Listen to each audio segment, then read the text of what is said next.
سلام، وقتتون بخیر. امیدوارم حالتون خوب باشه. اینجا استودیو فکت کوینزه و امروز قراره یکی دیگه از ویدیوهای تپ بیت رو ضبط کنیم.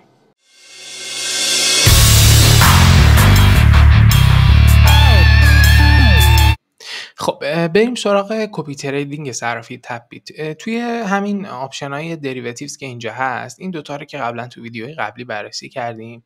حالا باید بریم سراغ کپی تریدینگ. این کپی تریدینگ گزینه سوم رو بزنید، بعد یه صفحه دیگه باز میشه.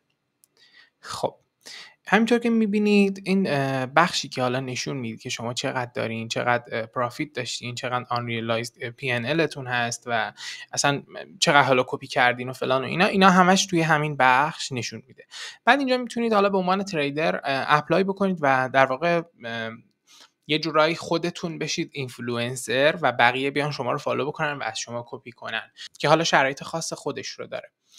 بیاید پایین‌تر اگه نگاه بکنید، حالا من داشتم چک می‌کردم، این یه حالتی داره توی صرافی تپ بیت، من تو صرافی دیگه ندیدم به این شکل، ولی این داره حالا مثلا یه تعدادی که میان این آقا رو مثلا کپی میکنن یا خانم رو، فول میشه و شما دیگه نمیتونین کپیش بکنین.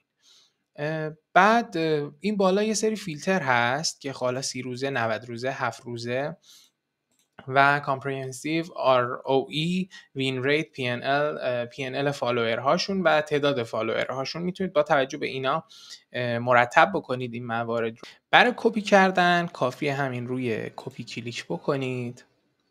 اینجا چند تا حالت داریم. شما میگی من آقا میخوام این تریدر رو کپی بکنم، میگه خب چقدر رو، یعنی هر اوردری که میخوای باز کنی و از این کپی کنی شاید 100 تا اوردر باز کنه در طول روز، چقدر میخوای روی هر کدوم باز بکنی، یعنی به نسبت اون در واقع. حالا مثلا ما اینجا میذاریم $10، هر پوزیشنی که اون باز بکنه، ما اگر بالانسمون $1000 باشه، $10 همزمان با اون هی پوزیشن باز میکنه. یعنی اگه اون 100 تا پوزیشن $10 بخواد باز بکنه، ما $1000مون در واقع به اتمام میرسه. حالت دومی که داره مگنیفیکیشنه که اینجا باید مثلا بیایم در واقع یه جورایی میگیم که 1/10 مثلا یا نمیدونم 100 برابر اون چیزی که اون گذاشته رو در واقع میاد استفاده. یه دونه هم پوزیشن ریشیو داریم که در واقع میایم میگیم که چه درصدی از سرمایه ما رو برداره برای این اوردر. مارجین لیمیتش هم که دارید میبینید اینقدره و خب میتونید اینجا مشخصش بکنید، حالا روی مکس یا حالا اون چیزی که میخواد. یه بخش ادوانس داریم که میگه که آقا ستینگی که تریدرمون گذاشته همون رو فالو بکن، یا نه من میخوام کراس باشه، یا نه من میخوام آیزولیتد باشه. چون الان من گذاشتمش روی ستینگ، حالا مثلا همین کسی که دارم ازش کپی میکنم، این پایین نمیشه تغییر داد یا نه؟ نه، کلا لورج مودش رو شما نمیتونید تغییر بدید. من اول فکر کردم که شاید به این دلیله که اینجا رو این شکلی گذاشتیم، ولی اینطوری نیستش. کلا لورجش رو شما نمیتونید تغییر بدید. نهایتا هم باید این رو انتخاب بکنید. این گزینه در واقع یه جورایی یادآوری به شما که فقط این 7 جفت ارز رو در واقع شما میتونید کپی بکنید از اون تریدر.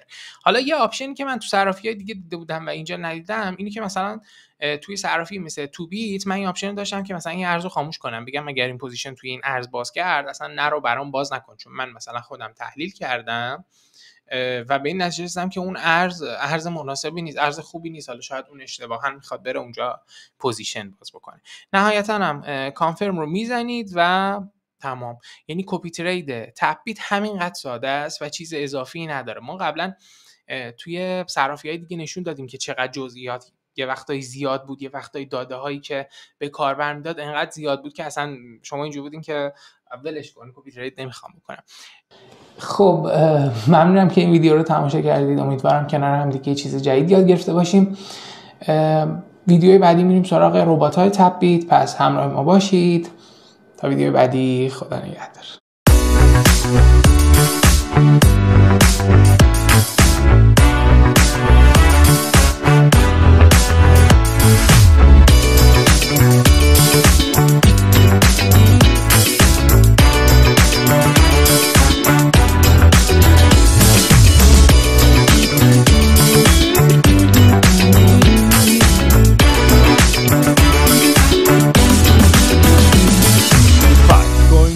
مرجع خبری، تحلیلی، آموزشی ارزهای دیجیتال.